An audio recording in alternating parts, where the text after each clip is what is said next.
Ekisaakaate kya maama Nnaabagereka Sylvia Najjinda kyatandise olunaku lw'eggulo era bwe twogerera bino ng'abasaakaate baatandise dda okubangulwa mu bintu eby'enjawulo. Omwana olina ky'osobola okukola n'ofunamu. Olwaleero omumbejja Katrina Ssangalyambogo alambuddeko abasaakaate ku ssomero lya Homesdale ne Gayaaza okulaba engeri gye babangulwamu wamu n'okwogerako nabo okubazzaamu amaanyi.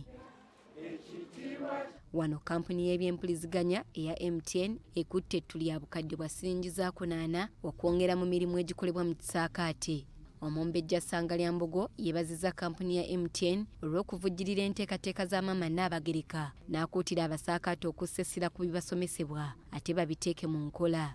This is particularly important because of its significance in terms of nurturing the generation of Uganda and the critical for reviving our traditional values, and should be rallying point of all Ugandan children and youth as we navigate through life. Omukungu Andrew Adrian Mukiibi Ssenkulu wa Nnaabagereka Development Foundation agamba nti omulamwa gw'omulundi guno gugamba nti okulafuubanira obuntu bulamu nga kino baagala bakiteeke mu baana abato bakule nga abantu balamu. Twagujja okuwetaavu obuliwo okulaba nti fenga abantu buli lunaku olukya tukolera okubeera abantu balamu, wetukolera okubeera abantu balamu tugenda okutuukirako ebyo twagala ate n'okubeera nga tuli basukkulumu mu buli kye tukola. Ono agasseeko nti baagala okusomesa abaana enkozesa y'omutimbagano nga bababuulira enkozesa yaagwo entuufu okubataasa obutayonooneka. Nti bwe baali emitimbagano gijja mu Uganda aba mu nsi yonna bangi ku ffe abagikozesa tetwafuna katabo katuwa magezi ku ngeri gye tuyinza okugikozesaamu.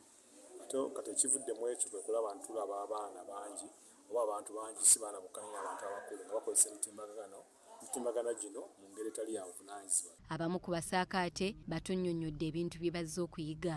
Nsuubira okuyiga ebintu bingi era ebimu ku byo tuyiga okwongera okunyikiza obuwangwa bwange.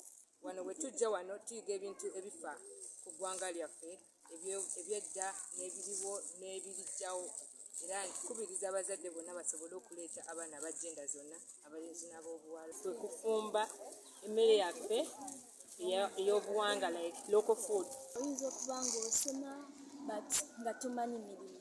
Okay, God forbid bazadde bo like ne bapassinga on nga tomaze studies like nga tomanyi kintu kyonna nga tolina wakutandikira. Bano waliwo abaana abali eyo nga tosobola kwogera n'abantu naye nga obeera mu kisaakaate n'olaba ku bantu abapya like ofunamu omuli eri ekikukaka n'ogamba kanjogere noono. Doreen Nakajiri ne Muhammad Katabira BBS Telefina ageesigika.